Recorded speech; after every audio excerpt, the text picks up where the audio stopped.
I turned 74 last week. It's a strange age. You're not quite ancient yet, but you're invisible enough that people walk right past you in the grocery store without seeing you. When you get to this age, you stop looking forward. You stop planning 5 years out because you don't know if you have 5 years out. So you start looking back. You start rewinding the tape. I spend a lot of time sitting in this chair, looking out at the rain, thinking about who I was when I was 30. I see a lot of young people today, people in their 20s, 30s, 40s, running around like the world is on fire. You're stressed. You're trying to optimize everything. You're trying to win at life. But I'll tell you something. The scoreboard looks very different from here. The things I thought were winning back then, the corner office, the new BMW, the title on the business card, those things are dust now. They don't keep me warm at night. But there are a few things that actually mattered. A few quiet victories that I didn't even realize were victories at the time. If I could sit down with my 30-year-old self, grab him by the shoulders, and tell him what actually counts, this is what I would say. Number 1. Be the one who stays in touch. This sounds small. It sounds like nothing. But let me tell you, loneliness is the great epidemic of old age. When you are in your 20s, friends are everywhere. They're like oxygen. You trip over them. But as you get into your 30s and 40s, life starts to prune them away. People get married. They move to the suburbs. They get busy. I had a friend named Lewis. We were inseparable in college. When we hit 30, I stopped calling. Not because I was angry. I was just busy. I thought, I'll catch up with Lewis next month. Next month turned into next year. Next year turned into 20 years. I went to look him up a few years ago. I wanted to reconnect. I found his obituary instead. He had died 3 years prior. If you are the person who sends the text, who makes the call, who remembers the birthday even when life is chaotic, you are winning. You are building a safety net of love that will catch you when you are old. Don't let your pride keep you from reaching out. Be the glue. Number 2, take care of your knees and your teeth. I know, this sounds like practical, boring advice, but listen to me. When you are 30, your body feels like a rental car. You can drive it hard, crash it, and wake up the next morning fine. But the bill comes due. I look at my friends who are in wheelchairs now, or who can't eat an apple because they didn't floss, and their world has become very small. Their physical limitations dictate their freedom. I was a runner. I ran through pain. I ignored the aches. Now, I struggle to walk down the stairs to get the mail. Treat your body not like a machine you are trying to break, but like the only house you will ever truly own. If you are 30 and you can squat down to pick up a child without pain, you are richer than you know. Protect that wealth. Number 3, learn to be comfortable with being average. Being average. We are told from the time we are children that we have to be special. We have to be the CEO. We have to be the rock star. We have to change the world. I spent 40 years killing myself to be exceptional.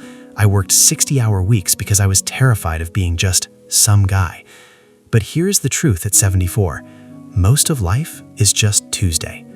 Most of life is doing the laundry, making coffee, driving to work, and coming home. If you cannot find joy in the average Tuesday, you will spend your whole life waiting for a highlight reel that rarely comes. The people I know who are truly happy at my age aren't the ones who won the Nobel Prize. They are the ones who learned to love the smell of their morning coffee. They are the ones who found peace in a quiet walk. Stop trying to be a legend. Just be a human. That is enough. Number 4, forgive your parents. This is the heavy one. I carried a lot of anger toward my father for a long time. He was hard on me. He wasn't the dad I wanted him to be. I spent my 30s trying to prove him wrong, trying to out-succeed him. I carried that anger like a backpack full of rocks. Then he died, and I was left holding the rocks. If your parents were abusive or dangerous, that is a different story. But if they were just flawed humans who made mistakes, let it go. They were likely just 20-something kids themselves, trying to figure it out without a manual, just like you are. Holding on to resentment is drinking poison and expecting the other person to die. Put the rocks down. You need your hands free to build your own life. Number 5, choose a partner who is kind, not just exciting. When I was dating, I looked for the spark. I looked for the drama, the passion, the fire. And fire's great, but fire burns out. I've been married for 48 years, and let me tell you, at 3 a.m. when the baby is puking, or at 50 when the biopsy comes back positive, or at 74 when you can't remember where you put the keys, you don't need excitement.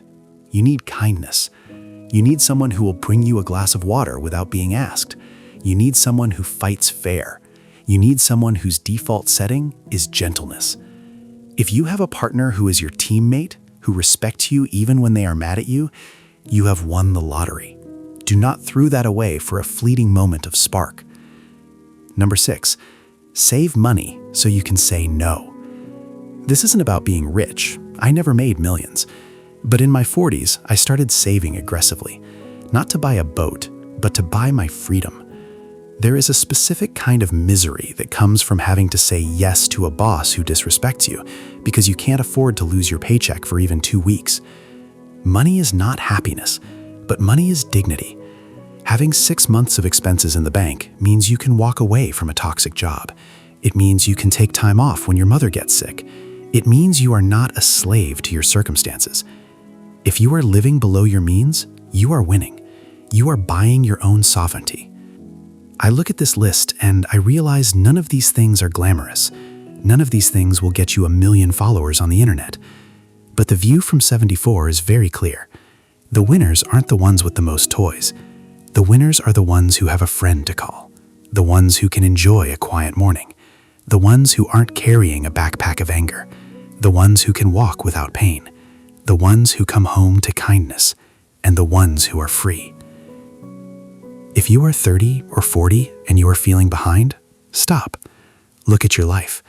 If you have a friend, a body that works, and a little bit of peace, you are doing better than you think. Don't wait until you're my age to realize you are winning all along.